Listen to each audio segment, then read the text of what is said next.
మామ ఒక్క సెకండ్ ఈ వీడియో చూడండి.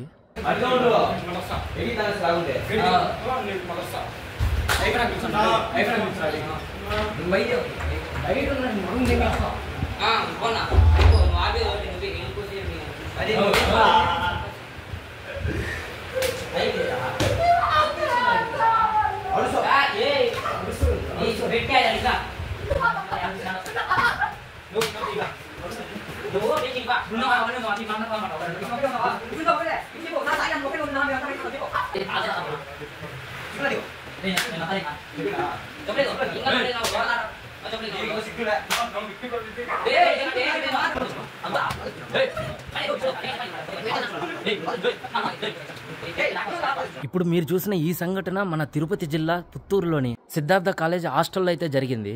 ప్రతి స్టూడెంట్కి నేను ఒకటే చెప్తున్నాను, ఇలాంటివి చేసేటప్పుడు ఒక్క క్షణం ఆగి ఆలోచించండి. మీ ఫ్యూచర్ మీ చేతుల ద్వారా మీరే నాశనం చేసుకుంటున్నారు. ఇప్పుడు ఎవరైతే కొట్టారో ఆ 6 మంది పైన ఎఫ్ఐఆర్ అయితే ఫైల్ చేశారు. ఇంకా వాళ్ళ ఫ్యూచర్ నాశనం అయిపోయినట్టే. ఇంట్లో ఉన్న కన్న తల్లిదండ్రులు కూడా మీ పిల్లల ఆలోచన విధానం ఎలా ఉందనేది గమనించండి.